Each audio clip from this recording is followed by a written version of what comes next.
대표님은 네. 그 옷을 지난번에도 이제 이야기를 하셨던 것 같은데 소비 부분은 어떻게 하고 계신가요? 옷뿐만 아니라 생활 속에서 나는 이런 삶들을 살고 있다. 좀 자기 자랑, 이게 탈탄소에 대한 부분들을 좀 자랑질 한번 오늘 해볼까요?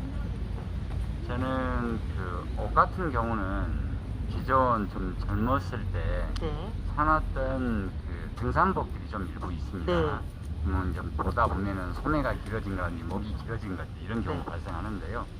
제가 뭐 유명한 배우들도 아니고 네, 그 옷을 입는데 특별하게 불편이 없어요. 네, 특히 이제 그 옷을 입는 이유가 저는 그 제 교통수단에서 자전거 타기를 즐겨 하는데 자전거 타기에는 전혀 네. 거리낌이 없이 완벽한 복장입니다. 그래서 그런 것을 주로 입고요. 요 근래 옷을 사본 것은 이제 속옷이 헤어져 가지고 낡아 가지고 속옷을 바꿔본 거 빼놓고는 옷을 사본 적이 거의 없는 것 같습니다. 그래서 삶 속에서 어찌 됐든 간에 우리가 뭐 현명한 소비, 녹색 소비 이야기를 하는데 우리가 소비를 많이 하지 않으면은 공급 자체도 줄어들 수밖에 없는 것들이거든요.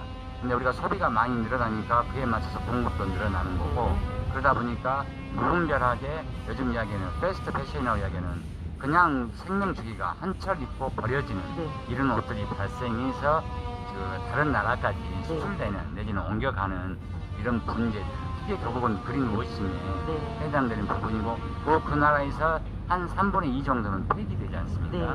그냥 폐기되는 게 아니라 강물이라든지 바닷물에 그렇죠. 휩쓸려 들어가다 보니까 이게 결국 미세 플라스틱이라는 부분들로 연결되어지기 때문에 그 국민들뿐만 아니라 실은 지구촌에 살고 있는 모든 사람들이 문제가 되는 미세 플라스틱 오염에 대한 문제가 같이 발생됩니다. 그래서 그런 부분들을 좀 염두에 두고 가능한 새 제품들은 살려고 하지 않고 이왕이면은 기존에 있는 제품들을 나눠 쓰거나 아니면 공유센터에서 같이 받아 살 수 있는 부분들에 고민들을 좀 많이 하고 있습니다.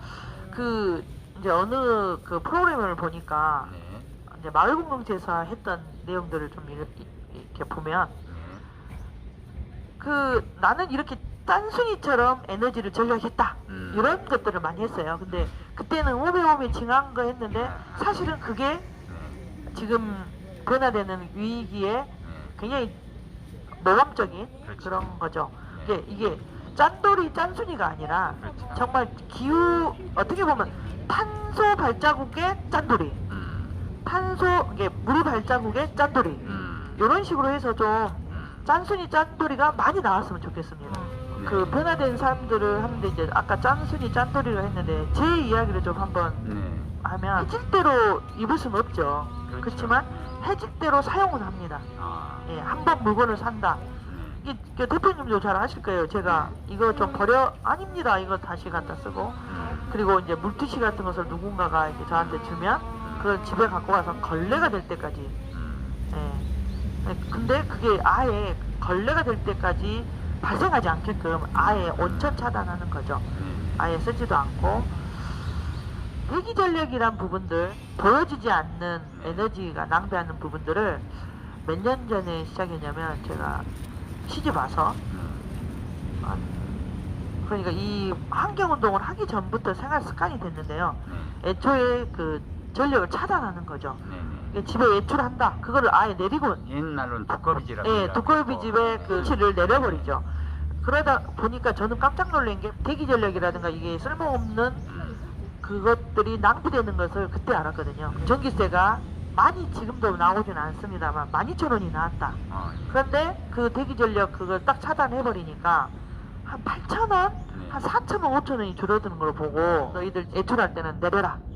이렇게 습관을 이제 아이들하고도 하고 있고 집안에서 24시간 전력이 필요한 것이 뭔지 냉장고거든요. 냉장고. 많이 들어가는 것이 인터넷 그 24시간 꽂혀놓을 필요가 없거든요. 필요할 때 쓰면 되는 거니까. 그래서 냉장고만 이렇게 전력 부분만 좀 잘 살펴가셔가지고 그것만 올려놓으시고 나머지는 전등이라든가 이런 것들 전열 부분들을 다 빼놓으시면 사실은 세탁기에도 계속 전선이 꽂아져 있거든요.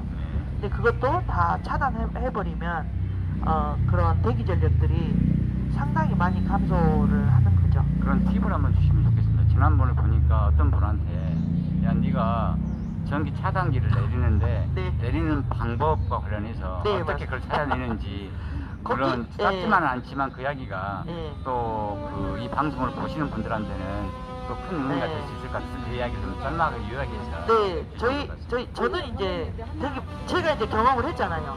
아, 대기 전력을 차단하는 거, 그리고 우리가 누수되는 부분들이 있거든요. 네, 네. 이런 부분들을 딱 정리하려면 아까 말했던 것처럼 예전에 말씀드린 콘서트, 그 두꺼비 집을 가서 일일이 네.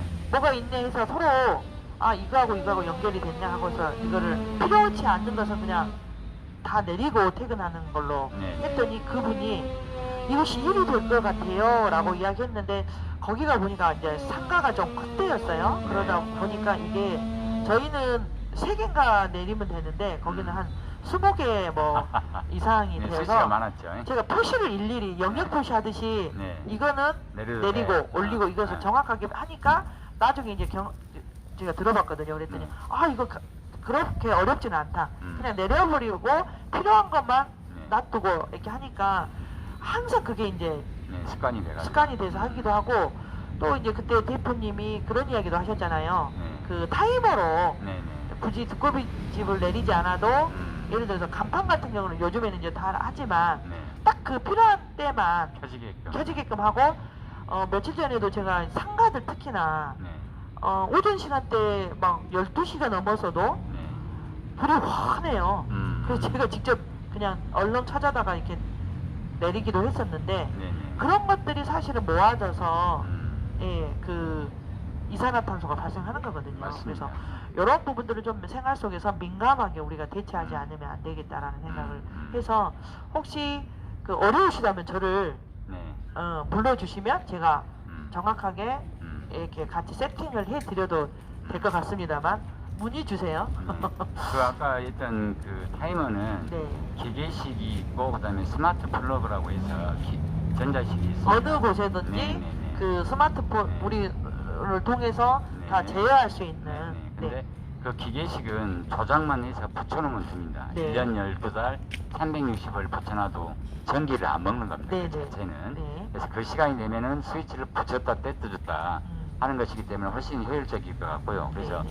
사용하시는 거 보면은 아까 간판처럼 네. 일정한 시간대에 써졌다가 나머지는 꺼지는 이런 형태, 또 그 반대가 있겠죠. 네. 항상 켜져 있다가 또 꺼져야 될 상황이 있을 수 있는 거고, 네. 그럴 때 가장 편리하게 사용할 수 있는 것입니다. 근데 이제 스마트 플러그 같은 경우는 여기에 이제 전자적인 부분이 들어가서 우리 스마트폰하고 연결이 돼가지고 네.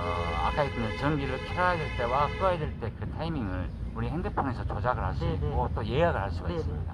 그래서 이런 것들로 하면은 낭비되는 에너지 자체를 줄일 수 있기 때문에 한 번 정도 고민을 해보시면 되는데요. 아까 모두에 말씀드렸던 기계식은 10,000원이 안 됩니다. 10,000원 이쪽 저쪽이고요. 스마트 플러그는 20,000원에서 30,000원 정도면은 네.